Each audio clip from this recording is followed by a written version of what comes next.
presidente da bancada do PSOL, ele apresentou um pedido de impeachment do presidente Bolsonaro por conta da forma como ele veio conduzindo a crise, né? Ainda que haja divergências internas, eu até queria que você falasse sobre isso, porque parece que nem todo mundo no PSOL concorda com o pedido neste momento, né? E não há uma sucessão de crimes de responsabilidade, inclusive nessas atitudes que colocam em risco a saúde da população. Não é uma situação complicada, porque o presidente, pelo que informam infectologistas, pneumologistas, especialistas em saúde pública, isso pode contribuir para o aumento da pandemia, mas, por outro lado, também o Congresso está dedicado agora exatamente em aprovar medidas contra a pandemia. Então, queria que você falasse um pouco sobre como é que está isso dentro do PSOL, como é que você vê essa questão. Não, o PSOL hoje tem muitas diferenças internas, não é nenhuma novidade. 3 deputados do PSOL entraram com pedido de impeachment, 7 deputados, a bancada tem 10, foram contrários nesse momento ao pedido de impeachment. Isso não se dá porque entendemos que o Bolsonaro não comete crime de responsabilidade, ou tem legitimidade, ou o que ele fez está certo. Não é um julgamento sobre o Bolsonaro, mas é um julgamento sobre o papel, nesse momento, que deve ser dedicado a ele. É muito menos uma análise de mérito do impeachment, muito mais uma análise de conjuntura. Você imaginar, nesse momento, que aí tem uma reflexão importante. O Bolsonaro faz parte do bolsonarismo. O Bolsonaro não é igual à ideia de uma ideologia de guerra. A ideologia olavista faz parte do pensamento bolsonarista. Setores militares, e com base na polícia militar, fazem parte de um projeto bolsonarista. O bolsonarismo ele é mais perigoso que o Bolsonaro. Se nesse momento você erra com o Bolsonaro politicamente, você pode estar alimentando o bolsonarismo, mesmo que você destrua o Bolsonaro. Essa é uma análise que você precisa fazer com muita responsabilidade. Então, eu não sei até que ponto, se nós pedirmos nesse... O que não quer dizer que daqui a uma semana, 2, isso não possa mudar.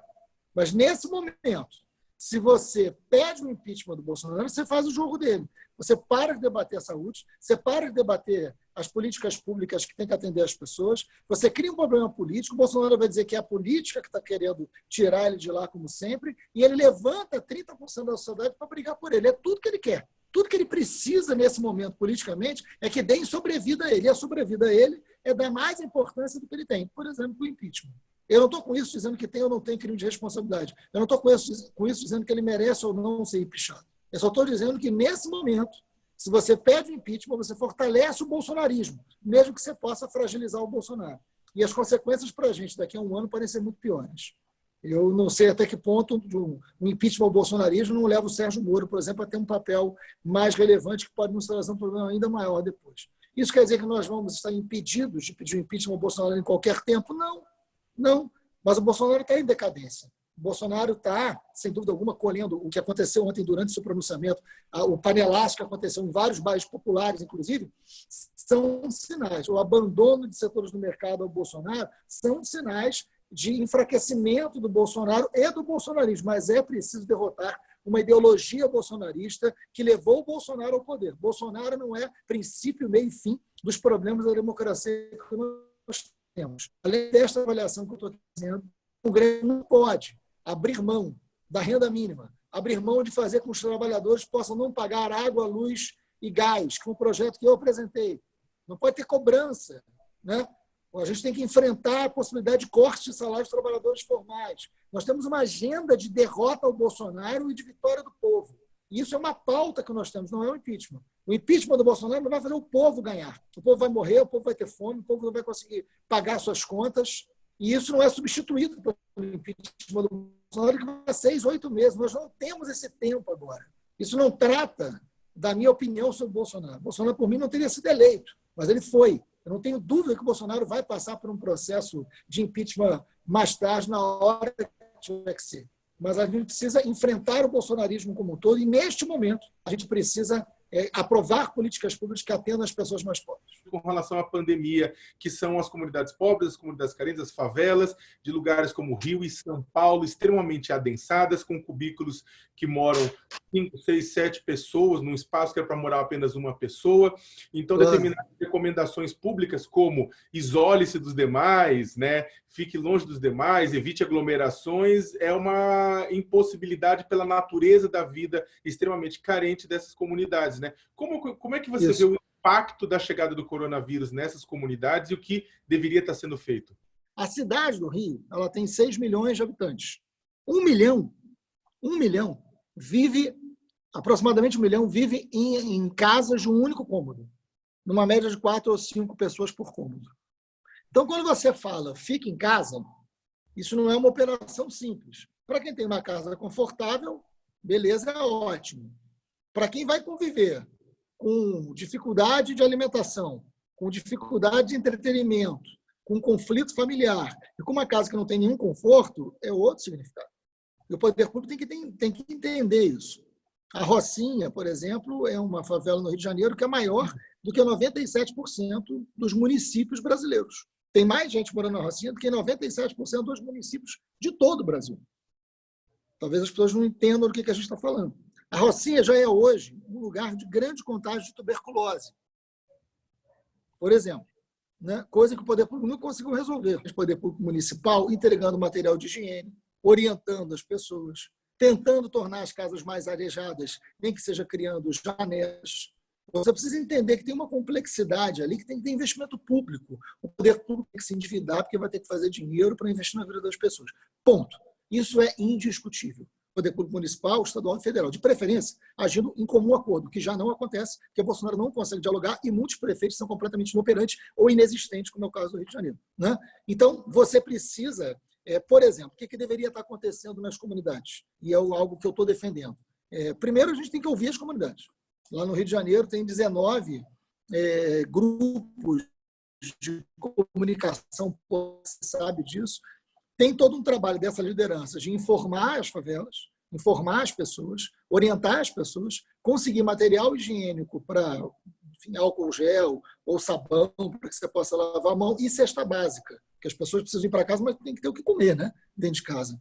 Então, tem um trabalho material de assistência e de informação imediato que a própria comunidade está fazendo, mas não é suficiente.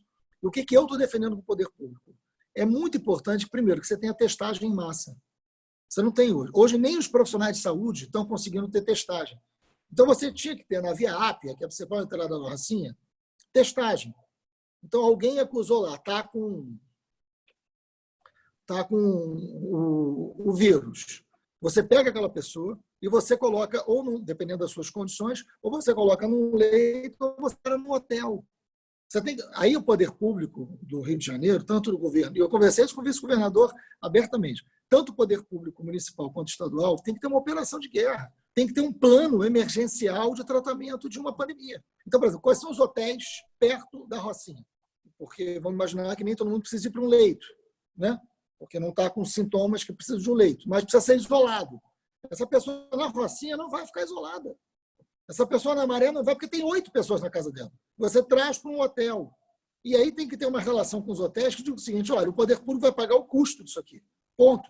Não é para você ter lucro, porque não está na hora de ninguém ter lucro. Né? Eu sei que tem determinados empresários brasileiros que têm dificuldade de entender isso, mas não está na hora de ter lucro. Então você ocupa aquele hotel, separa com pessoas que não vão poder ter a convivência e você vai fazendo com que esse vírus possa ser retardado um pouco dentro de um lugar de grandes aglomerações. Essa é uma coisa concreta que você deve fazer. Eu estou inventando a roda? Não, isso está sendo feito em vários lugares do mundo. E que não tem a desigualdade que nós temos. E que não tem as condições de vida que existem na favela. E mais do que isso, leitos. Você tem que ter. O prefeito, o seu governador, em São Paulo, ele está fazendo Pacaembu um grande hospital. Né?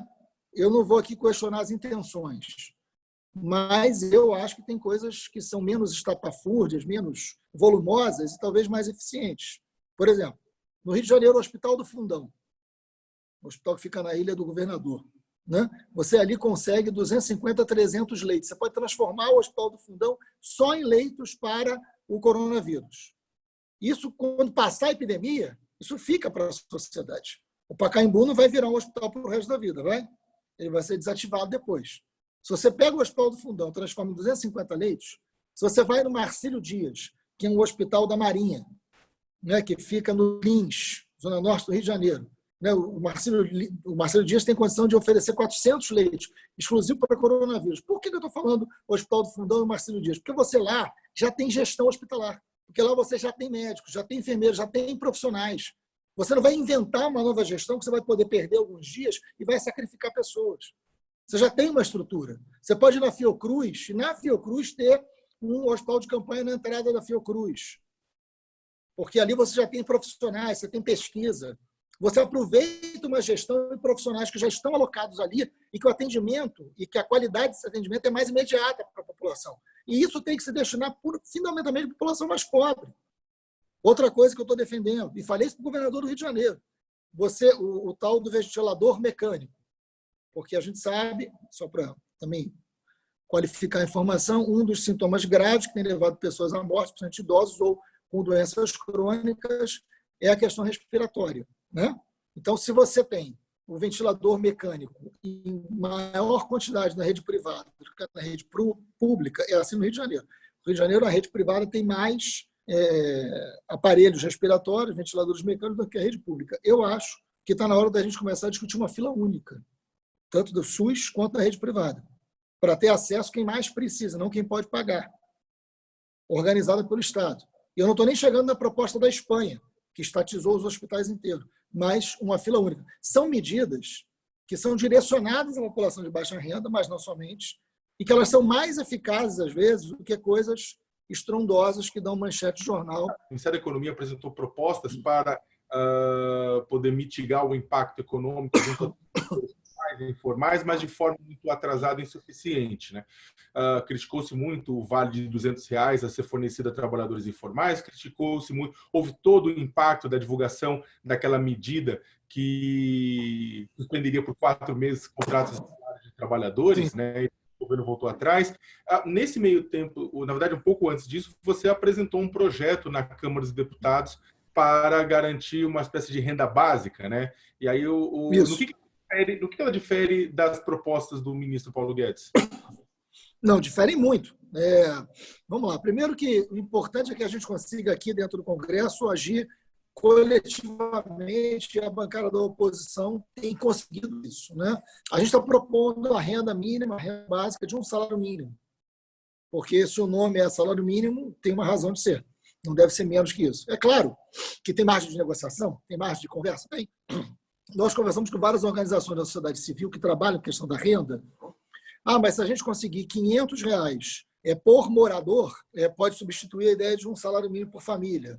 Isso tudo a gente pode estudar, ou R$400 por morador, não podemos passar de 3, porque são propostas que talvez consiga mais do que o salário mínimo, inclusive, para uma família. Mas são medidas que você precisa entender que não dá para uma família viver com menos de R$1.000 durante 1 ou 2 meses. As pesquisas mostram que mais de 70% das famílias não conseguem ficar um mês em casa porque não tem alimento para isso, não tem dinheiro. Aliás, pesquisas que vocês publicaram e fizeram. Então, as medidas econômicas do governo elas são piores do que as medidas na área de saúde.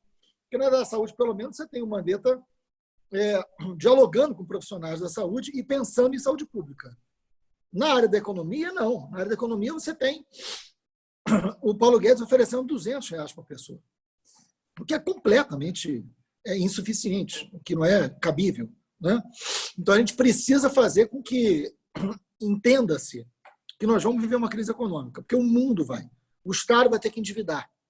O Estado vai ter que buscar recurso e a gente votou a situação de calamidade, a gente conseguiu votar a calamidade, o que libera, em termos fiscais, o governo para investir nisso. O Rodrigo Maia tem defendido, e eu particularmente acho que é correto, a ideia de um orçamento de guerra, a ideia de um orçamento específico para esse enfrentamento do coronavírus, o que eu acho que é fundamental.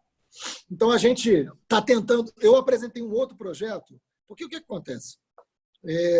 Você tem 12 milhões de empregados no Brasil e mais de 35 milhões de pessoas precarizadas, né?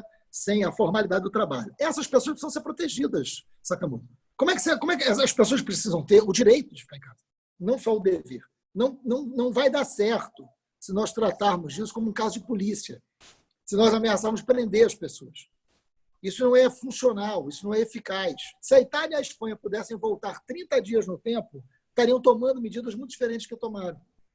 Isso quem está dizendo não sou eu, são as grandes lideranças desses 2 países. Então, nós não podemos errar. Como aqui está chegando depois, a gente tem que olhar para o mundo e não pode errar. O que o presidente fez ontem foi cometer os erros que o mundo cometeu onde as pessoas estão morrendo. Então, isso é muito inaceitável, muito irresponsável. Por exemplo, eu propus que o MEI, o microempreendedor, ele tenha um seguro-desemprego. Vamos imaginar, Sakamoto, que um pedreiro seja casado com uma manicure. Essas pessoas podem ter uma renda mensal ali de 4 mil, 5 mil reais. Podem. Não vai ter obra, não vai ter salão aberto. Essas pessoas vão viver de quê com seus 2, 3 filhos dentro de casa? Como é que faz? Então, no mínimo, é nesse período onde eles não vão conseguir ter uma obra ou ter um salão aberto, que viabilizem as necessidades da saúde. O governo não pensa assim. Bolsonaro foi para a televisão dizer a economia é outra coisa, não tem problema na saúde, isso é uma histeria, a escola tem que funcionar, vai para casa porque a economia tem que funcionar. Uma aberração internacional, isso é um deboche hoje no mundo inteiro. Olhem como os jornais estão tratando do Bolsonaro, né? Agora é a nossa vida que está em jogo. Você concorreu à própria presidência da Câmara dos Deputados. Se você estivesse hoje no lugar do presidente Rodrigo Maia, o que você faria, o que ele está acertando na crise e o que você faria diferente? Não, o Rodrigo se tornou uma pessoa muito importante. Eu tenho muitas vezes. O Rodrigo tem um pensamento muito liberal, não tem a mesma cabeça que eu tenho. O Rodrigo, eu, por exemplo, jamais colocaria em pauta redução do salário do servidor público, né? Eu acho que está na hora. Eu acho que essa é uma diferença, mas uma diferença saudável, uma diferença dentro do campo democrático. Eu acho que essa hora o Congresso tinha que ter coragem. Nessa hora o Congresso tinha que, por exemplo, estar pautando a taxação das grandes fortunas. E eu acho que hoje a gente deveria estar fazendo isso. Hoje, antes de estar discutindo descontar salário de servidor público, porque quando você olha para a saúde, você está esperando que o servidor público salve a vida das pessoas, né? E, ao mesmo tempo, você está discutindo cortar salário de servidor público. Eu acho que, nesse momento, o Congresso tinha que ousar e dizer o seguinte: olha, o país é um país desigual, nós sabemos disso, é uma hora de sacrifício, e quem tem que sacrificar mais é quem pode ser sacrificado mais, né? Então, vamos taxar grandes fortunas, vamos taxar a herança, vamos pegar esses valores e vamos botar na saúde pública. Ponto. Essa é a primeira discussão que o Congresso tinha que estar fazendo. Eu acho que o Rodrigo está muito empenhado, está correto em fazer o Congresso. Ele acerta quando diz que o Congresso não vai parar, vai votar de forma remota. O Rodrigo está empenhado nesse debate do orçamento de guerra e da renda mínima. Agora, eu acho que o pensamento liberal... Se você ouviu o Armínio Fraga, a quem o Rodrigo escuta muito, falar... O Armínio Fraga está defendendo investimento no SUS e renda mínima. O Armínio Fraga está defendendo isso, né? Então, há um ponto, porque também tem uma reflexão. Eu acho, viu, Sakamoto, que nós vamos passar por um momento muito duro da existência da gente, o mundo. Mas algumas reflexões a gente vai precisar fazer. A gente vem durante muito tempo enfrentando o debate do Estado mínimo, do Estado policial, e aí, de repente, você depara com uma crise humanitária sem precedentes, onde a gente precisa se proteger e você precisa do Estado para isso. Porque na história do mundo, a disputa do capital, a disputa da riqueza, a disputa do mercado nos levou a muitas guerras, a muitos conflitos, a muitas pessoas mortas. E sempre no pós-guerra, sempre no pós-conflito, quem resolve sempre é o Estado, né? Foi assim em 29, foi assim depois da Primeira Guerra, foi depois da Segunda Guerra. É sempre o poder público que precisa ter política pública para salvar as vidas. Então está na hora, em momentos de calmaria, da gente repensar o papel do Estado, que não pode ser um papel reduzido para manter uma sociedade tão desigual como essa. Que esse aprendizado também sirva, né? Para que a gente pense, depois da crise, o que a gente quer da vida. Agora, no último dia 14 de março, completou-se 2 anos da execução da Marielle Franco e do Anderson Gomes, né? E até agora nada de aparecerem mandantes, né? Discutiu-se muitos nomes, mas nada de apontar-se os mandantes. Como é que você avalia isso e o que falta para que os nomes dos mandantes apareçam?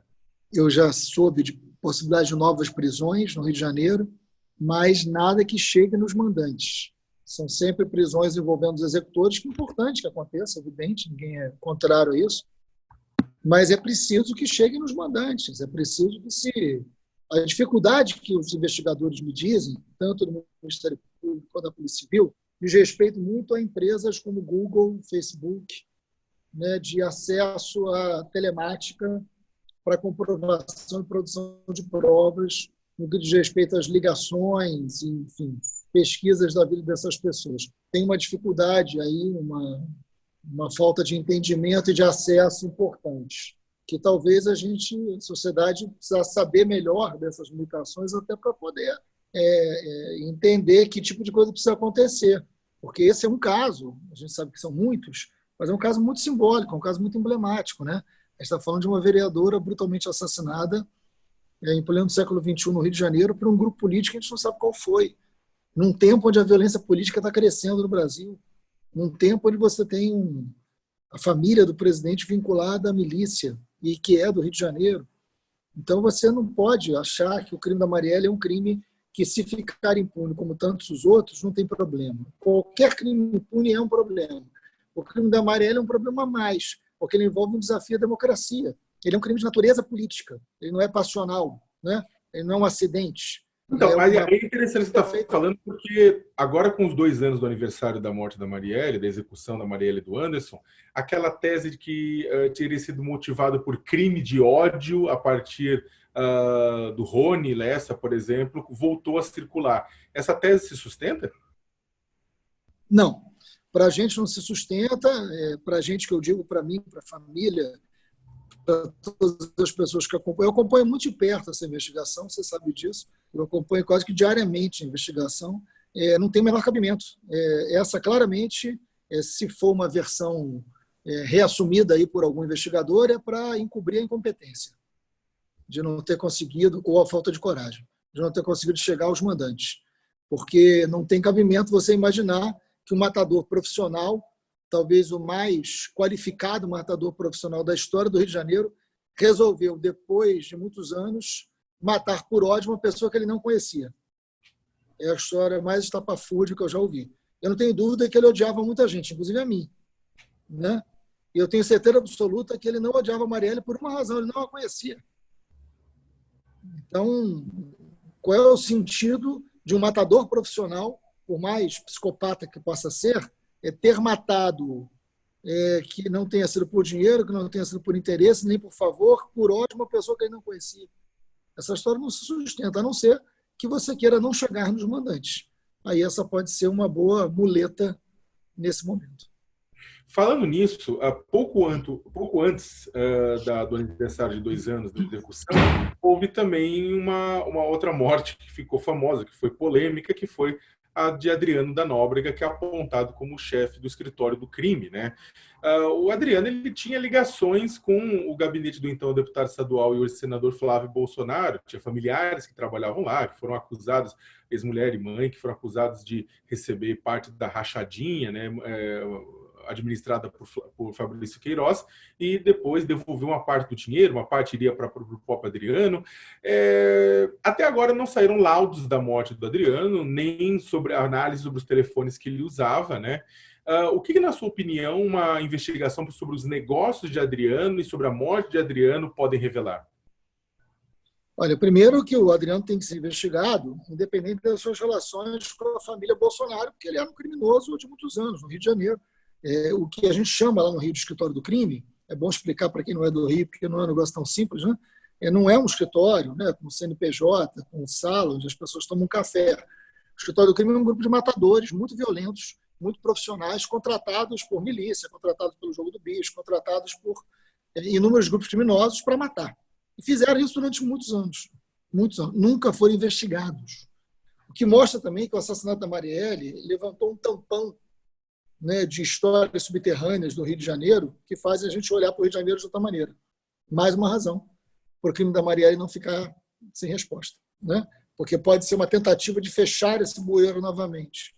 Esse bueiro aberto, como mostra a Marielle, que fez a gente ter acesso a uma rede de esgoto tão profunda, que envolve setores da política, da economia e da sociedade carioca, muita gente quer fechar esse bueiro, não resolvendo quem mandou matar a Marielle. Esse escritório do crime tem braços com diversos setores criminosos do Rio. Então, investigar o Adriano é investigar um grupo criminoso que nunca foi investigado e chegar num setor do crime poderoso e violento, muito poderoso e muito violento, que envolve muito dinheiro. O faturamento do Adriano era de aproximadamente, segundo a polícia, 3 milhões mês. Né? Mês? Então, a gente está falando de mês. Então, a gente está falando de grana, a gente está falando de poder.